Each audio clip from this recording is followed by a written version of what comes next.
for Faith book, the book of faith, the Word of God, the Bible.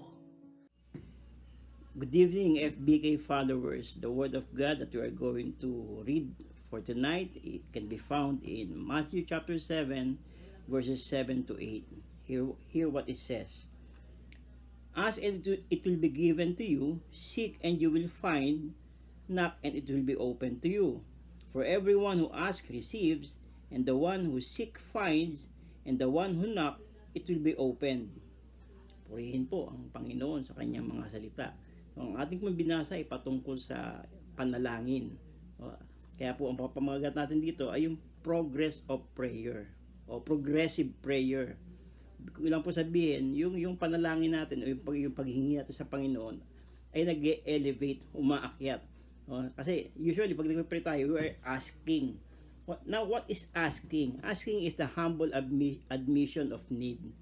Ito po ay pagpapakumbaba sa Panginoon na meron kang pangangailangan, meron kang hinihingi. Kaya humihingi ka sa Panginoon, nanalangin ka na sana ipagkaloob sa iyo yung iyong desire, yung heart desire. Lamang minsan hindi mo kagad nakakamit yung iyong panalangin, kaya ito'y umaakyat doon sa seeking. So, tapos mong mag-ask, then you're going to seek. Nahanap mo yung mukha ng Panginoon, no?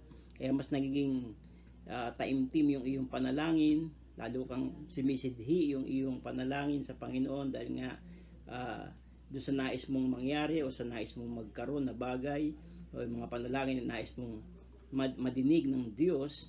Kaya hinahanap mo yung mukha ng Panginoon.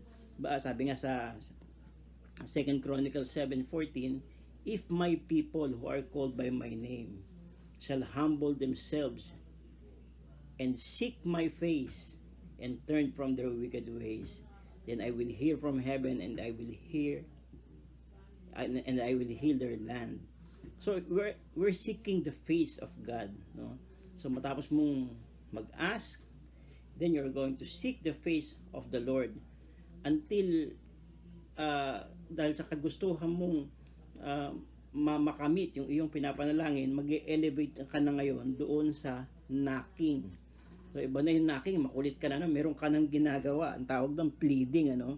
It implies determined action with a purpose. Determinado kang gumawa ng bagay.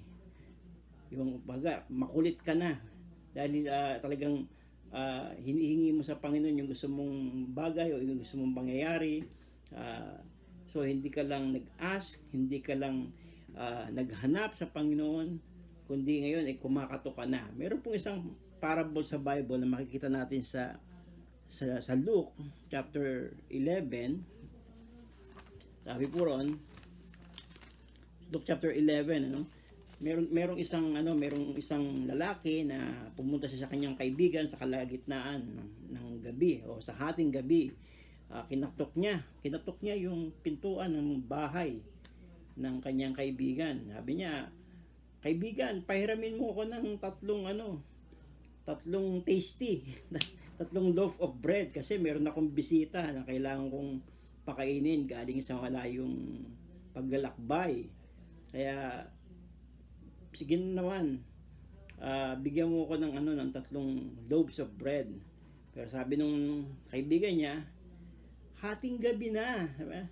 Natutulog na yung mga anak ko. Hindi na ako pwedeng bumaba. Pero dahil nga sa kakulitan niya, no, yung tawag doon, yung kanyang impudence, yung kanyang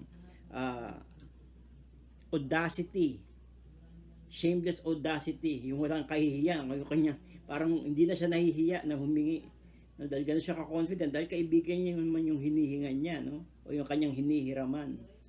Dahil sa kakulitan niya, sa kanyang paulit-ulit na pagkatok, itong kaibigan niya ay bababa at ibibigay ang anumang kanyang kahilingan o anumang kanyang hinihingi. So, doon nag-progress yung panalangin. Nag-umpisa sa asking and then seeking until you knock, no? Until knocking. So, yun yung progress ng panalangin. Gayunpaman, hindi po lahat ng ating hinihingi ay ipagkakaloob ng Diyos, yung sang-ayon sa ating kalooban, kundi sang-ayon sa kanyang kalooban. Kasi hindi naman lahat ng hinihingi mo ay makabubuti sa iyo, no? Halimbawa, yung bata, ay meron kang anak na 10 years old at humingi sa'yo ng balisong, ibibigay mo ba yung balisong? Siyempre hindi, di ba? Kasi makakasama sa kanya yung pwede siyang makapanakit, pwede siyang masaktan sa sarili niya kung ibibigay mo yung patalim sa bata. So hindi pa na aangkop sa kanyang edad ang humawak ng ganong mga bagay. Ganun din sa atin, minsan hindi makabubuti sa atin, alam ng Panginoon yun. Bagkus, magbibigay siya ng bagay na kinakailangan mo. No, yung bagay na makabubuti sa iyo. So hindi lahat ng pinapanalangin mo yun ang kalooban ng Diyos. Kaya nga sabi dito, rest in God's best, not on your own request. So magandang gabi po. Ito po si Pastor Ricky ng Kanlubang Christian Congregation.